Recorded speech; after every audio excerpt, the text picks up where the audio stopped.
What if I told you that just caring for your teeth could actually impact your blood sugar control almost as much as adding a new medication? Would you even believe that? It sounds pretty dramatic, It doesn't it? does. Yeah. But that's the kind of serious research we found with the team here at Oceanic Dental. And by the way, welcome back to the Oceanic Dental's Edit. Today, we're going to dive into this powerful and honestly often ignored connection, diabetes and oral health. Yeah, it's definitely a two-way street. Exactly. Not separate issues at all. They're more like dance partners. If one stumbles, say, your gum health or your blood sugar, the other one often follows right along. That's a great way to put it. For so long, we just looked at, the mouth in isolation, but understanding this feedback loop is critical. So that's our mission today. Right. We'll simplify the science a bit, how uncontrolled glucose really creates, a perfect storm in your mouth, and crucially, how gum problems can then compromise your whole body's ability to manage sugar.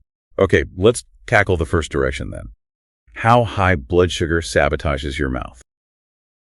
The sources called it the Great Glucose Heist, which I thought was quite evocative. It is. So if your blood sugar is consistently high, that extra sugar shows up in your saliva too. It does directly. And suddenly, you've basically laid out an all-you-can-eat buffet for all the bacteria that love to form plaque. Okay. So more fuel for them, which means higher risk for cavities, obviously, and gum inflammation. Precisely, but it gets worse.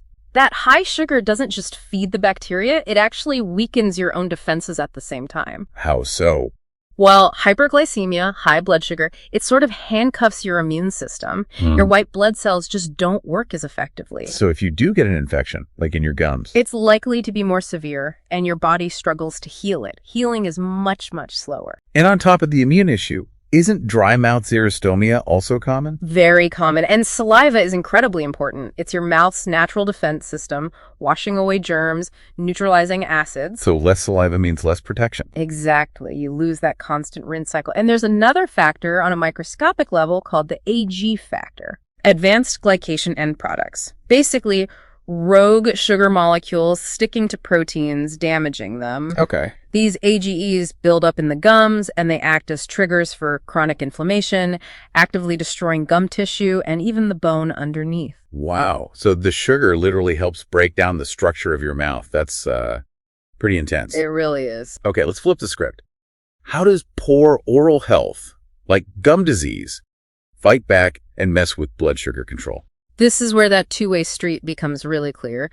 Periodontitis that's chronic, deep gum infection isn't just a local mouth problem. Right, it doesn't stay put. No. The constant battle with bacteria down there, it triggers inflammation systemically throughout your whole body. It's like a low-grade fire alarm that's always on. And that body-wide inflammation is the link. That's the key. The systemic inflammation directly interferes with how your cells respond to insulin. It gums up the locks, you could say. Making the cells resistant to insulin. Exactly, insulin resistance. Yeah. Which, of course, makes blood sugar much, much harder to control. And here's a statistic that really made me sit up.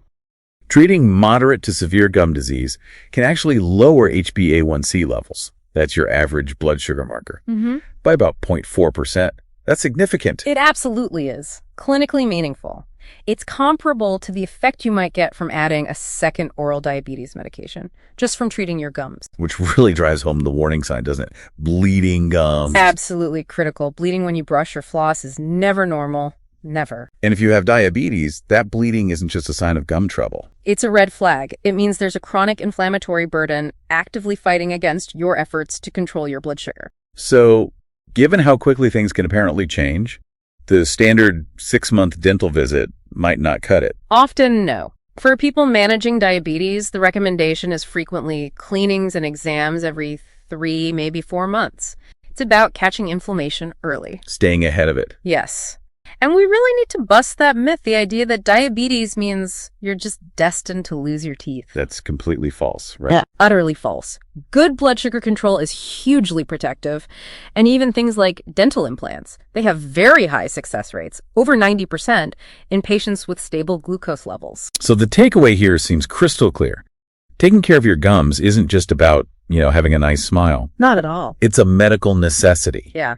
It's fundamentally linked, hardwired into managing diabetes effectively. It truly is. And it leads to a broader thought, doesn't it? If something as seemingly straightforward as good dental hygiene can potentially offer benefits similar to a medication, Yeah. well, what other small daily health habits might you be underestimating? Think about your own routine. Is your oral care truly supporting your bigger health goals right now? Something to consider.